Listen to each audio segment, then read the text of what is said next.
মস্তিষ্ক, হৃৎপিণ্ড, ফুসফুসের মতো দরকারি অঙ্গ নেই। আবার চাইলে বার্ধক্য থেকে তারুণ্যে ফিরে নিজেকে অমরত্ব দিতে পারে এমন একটি প্রাণী কল্পনা করুন তো। কি পারলেন না তো? বলছি জেলিফিশের কথা। অলরাউন্ডার আজ আপনাদের শোনাবে জেলিফিশের এমনই সব অজানা কথা। জেলিফিশ একটি বহুকোষী প্রাণী। এর অনেক প্রজাতি আছে।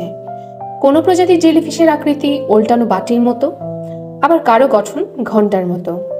শরীরের কিনারা খাঁজকাটা। খাঁজকাটা অংশ থেকে বের হয়ে আসে সরু লম্বা কর্ষিকা। কর্ষিকাগুলোকে বলা হয় টেন্টাকল। একটি বৃত্ত বা বোটার উপর এদের মুখ বসানো থাকে। মুখমণ্ডলের পরেই অবস্থান পাকস্থলীর। এবং মজার কথা হলো, এই মুখছিদ্রই আবার পায়ুছিদ্রের কাজ করে। কিছু জেলিফিশ এতটাই ক্ষুদ্র যে খালি চোখে তাদের দেখা পাওয়াটাই দায়। যেমন স্টোরোক্লেডিয়া এবং এলিওথেরিয়া গণের জেলিফিশের আকার মাত্র 0.5 মিলিমিটার। অপরদিকে লায়ন্স মেইন জেলিফিশ হলো এই পৃথিবীর সবচেয়ে বৃহৎ প্রজাতির জেলিফিশ।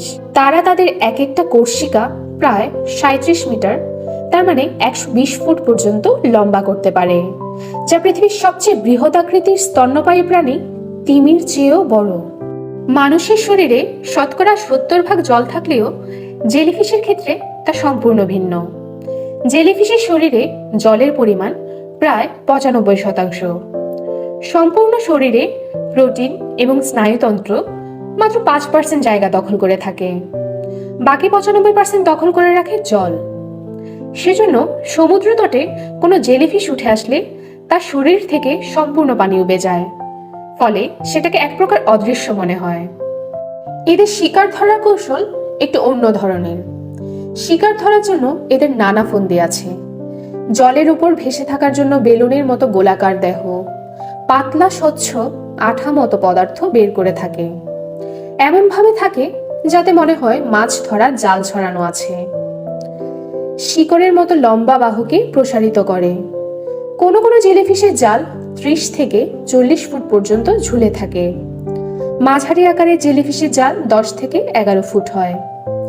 মেরুসাগর অঞ্চলের জায়ান্ট জেলিফিশ 8 ফুট চওড়া হয় এবং তাদের জাল জলের নিচে নেমে যায় 100 ফুট পর্যন্ত। শিকড়ের মতো কর্ষিকায় আছে সূচের মতো মিহি বিষাক্ত কাঁটা। এই বিষাক্ত কাঁটার আঘাতে মাছ অবশ হয়ে পড়ে। এরপর জেলিফিশ সেই মাছ খায়। মানুষের গায়ে এই বিষাক্ত কাঁটা লাগলে ফোস্কা পড়ে যায় এবং অসম্ভব জ্বালা করে। জেলিফিশের সবচেয়ে বিষাক্ত প্রজাতি হলো বক্স জেলিফিশ। একে অনেক সময় সামুদ্রিক ভীমরুল বলেও আখ্যায়িত করা হয়। এছাড়াও একে মৃত্যুর বাক্সও বলা হয়। এর আছে লম্বা কর্ষিকা যা নেমাটোসিস্ট বিষ বহন করে। এর হুলের আঘাত প্রাণঘাতী হতে পারে এবং মাত্র 4 মিনিটেই শিকারকে মেরেও ফেলতে পারে, অর্থাৎ সাপের বিষকেও হার মানিয়ে দেয়। এগুলোর বিষরোধক এখনো আবিষ্কৃত হয়নি। এই জেলিফিশের বাস উত্তর অস্ট্রেলিয়ায়। বক্স জেলিফিশের একটি খোঁচা খেলে আপনার মৃত্যু হবে 3 মিনিটের মাথায়। ফিলিপাইনে প্রতি বছর 20 থেকে 40 মানুষ মারা যায় এর কারণে। শুধু মস্তিষ্কই নয়, হৃৎপিণ্ড, ফুসফুসের মতো অতি গুরুত্বপূর্ণ অঙ্গগুলো জেলিফিশে অনুপস্থিত।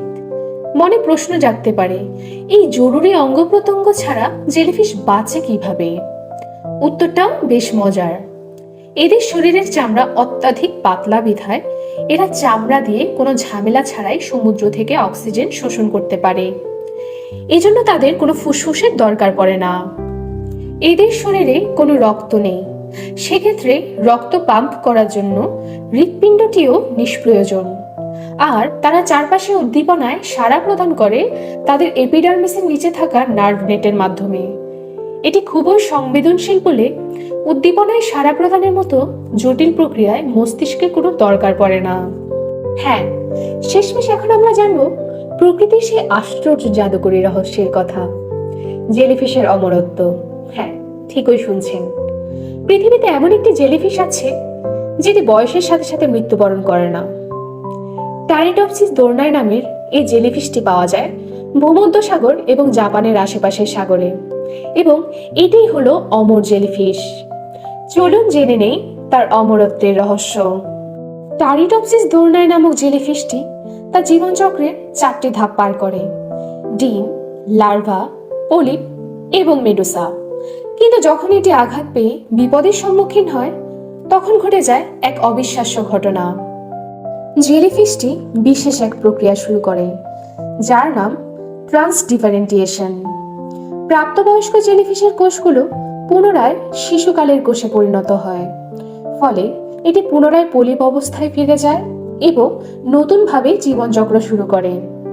জৈবিকভাবে প্রায় অমর এই প্রজাতির জেলিফিশ 1880-এর দশকে প্রথম আবিষ্কার হলেও বিজ্ঞানীরা এদের অমরত্বের গোপন তথ্য জানতে পারেন প্রায় 100 বছর পর, 1990-এর দশকে।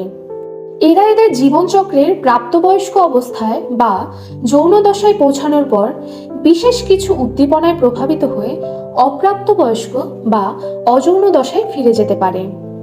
সেলুলার ট্রান্সডিফারেন্টিয়েশন নামক এক পদ্ধতির মাধ্যমে তারা তাদের পুরাতন কোষকে ঝকঝকে নতুন কোষে পরিবর্তন করে ফেলতে পারে। এটাই পৃথিবীর একমাত্র প্রাণী যারা কখনোই মরে না, তাই এর বয়স সঠিকভাবে অনুমান করা যায় না। আক্ষরিক অর্থেই কিন্তু এরা নিজেদের প্রায় অমর করে রেখেছে।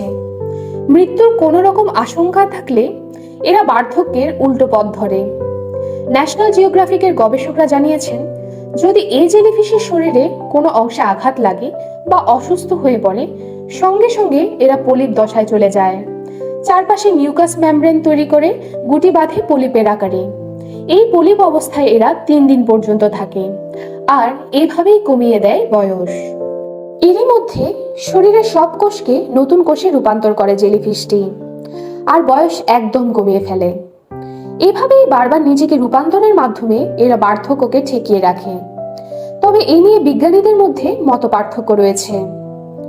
তবে অন্য কোনো বড় মাছ এদের খেয়ে ফেললে কিংবা হঠাৎ বড় কোনো রোগে আক্রান্ত হলে অবশ্যই এরা মারা যায়, কিন্তু বয়স বেড়ে যাওয়ার কারণে মৃত্যু এদের হয় না। বিজ্ঞানীরা এই প্রক্রিয়া নিয়ে ব্যাপক গবেষণা করেছেন। তারা বিশ্বাস করেন যে এই প্রক্রিয়া বার্ধক্য রোধের সম্ভাব্য উপায়গুলোর উপর আলোকপাত করতে পারে। ক্যান্সার গবেষণা এবং বায়োমেডিক্যাল অ্যাপ্লিকেশনে এর গুরুত্ব অপরিসীম। টারিডপসিস দর্নায় আমাদের শিখিয়েছে পৃথিবীর বুকে লুকিয়ে আছে অসংখ্য রহস্য।